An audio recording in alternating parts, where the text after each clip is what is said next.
Alright, now I'm going to do a in-depth vinyl review of Led Zeppelin's records. I don't have all of them. I don't have Presence. I don't have Led Zeppelin 3. I don't have Coda. Nor do I have any of the live albums. The recent one, Celebration Day, nor do I have the other one, the one that came out on the film, the one in the 70s. I forget, I'll put it in annotations. But anyways, moving forward, maybe I'll think of it. This will probably be a two-part video. Here's Led Zeppelin's first album. Very iconic image here.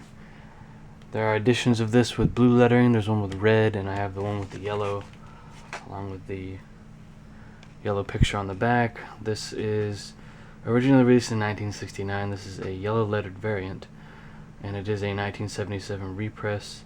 Sounds really good. Got it at a garage sale. Forgot to put that on the card back there. That's the stuff that I refer to.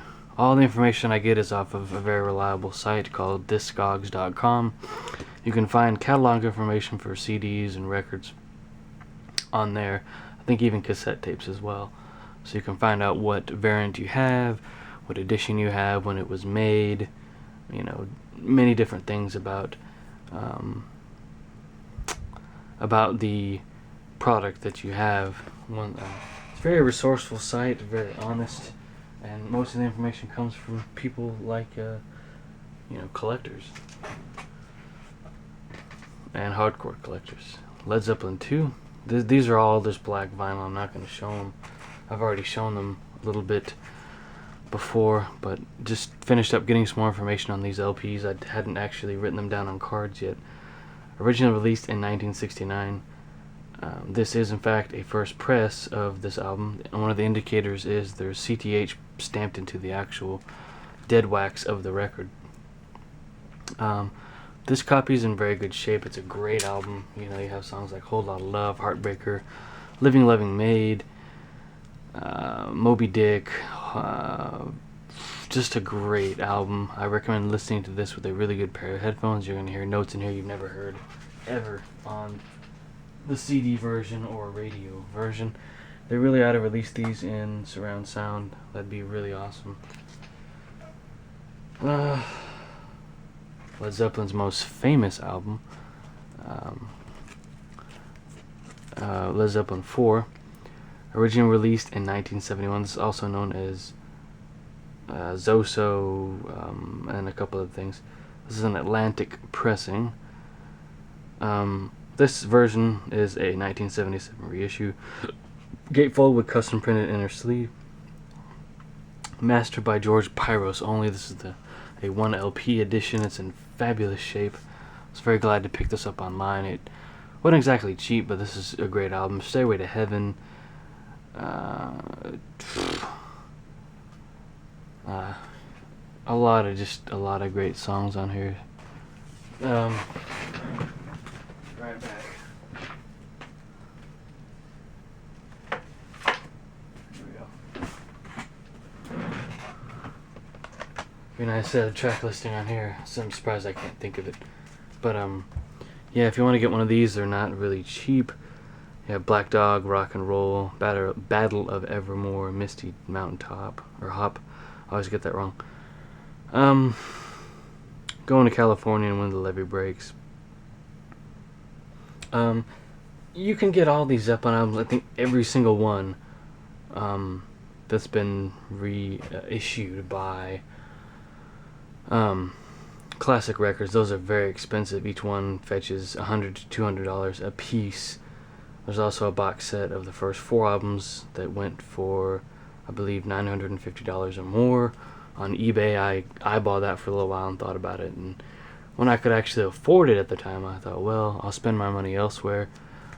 Didn't want to exactly spend that kind of money on albums that I already owned. Maybe not those pressings, but those are apparently the best sounding versions of the albums you can get currently. If you're thinking about sound quality. Here's an original pressing of this album. This album is unfortunately trashed, beyond trashed. I mean, the best section of this is this inner part here. That's it. I mean, the record itself, original inner sleeve here. I haven't even spent the money to protect it. It's just scratched to hell. It's shiny, and I've actually cleaned it, which there's remnants of that water on there, but I really don't care. I thought, hey, it's halfway listenable. It's got a lot of skips and pops and cracks. In fact, I haven't even played it with my new cartridge, and probably won't. And I didn't even spend the money to protect the sleeve itself either. I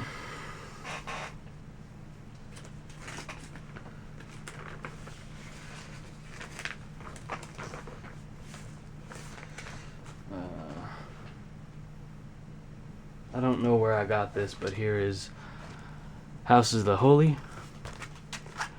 There's the back. Originally released in 1973, I believe. I didn't put that on the card. I'm not sure where I bought this, though. It could have been Half Price Books. It could have been Forever Young, since I don't really know. I know I probably didn't pay $7 for it. I don't know how much I paid. But 1977 reissue on black vinyl. Custom printed inner sleeve, which I kept, and it's a gatefold. I think they did make this in a non-gatefold, which is kind of odd. And then there's an imperfection here. But other than that, the record sounds great. It's fully playable. It's a very clean copy. I mean, it's not pristine or anything, but it's darn near pristine. Nearly problem-free. Nearly plays like new. Here's Led Zeppelin's Physical Graffiti. This is originally released in 1975. I think this is the first pressing of this album. It's very hard to tell from the online information on Discogs. Has all the original inserts, disc sleeves that they go in, the cardstock sleeves. Catalog number S2-200. 1198. I think that's the price code. So this was $11.98 when it came out. Now it's probably about $50 for the repress, done by Atlantic, which is subpar. This was given to me by my mother. It's a very good copy. It's not nowhere near mint, but every song is playable. I think I played it all the way through. I believe all 4 sides. I mean, the cover is a little beat, but it's very special. Very good record too. Very good. I might get a few more records. Maybe I'll get 3 eventually. I don't know what pressing it'll be though. Here is cover D of In Through the Outdoor by Led Zeppelin. Very interesting. This album actually came in 3 different covers. This is the 4th cover that they made, but this is catalog SS 1602. This is original 1979 issue, purchased on eBay. A lot of these were purchased on eBay. Great record, a lot of great songs. You know, I can play this all the way through, and not. It's just very enjoyable. I love it. I was very happy to get this for the price that I did. It was the cheapest Zeppelin record I've bought, I think. And it sounds really good too. Some people have knocked it and said it sounds flat, but it sounds just fine. That could be the cartridge they're using. The cartridge I'm using makes it sound better than ever. I've never heard this album sound this good and this defined. The guitar parts really jump out at you in certain areas of the music or of the songs, and it's just an awesome record. And a lot of people knock this record too because they don't like it. They think it was a half-assed effort. They think that Zeppelin is losing steam by now, and I don't know. It's great. I'd recommend picking these up, original presses or 1977 reissues. If you have the money, buy the Classic Records reissues. Those are very, very pricey. You're going to have a lot of money to blow on those. So yeah, happy record collecting, guys. And if you have any questions, feel free to ask, and I'll get back to comments and questions when I possibly can. Thanks for watching.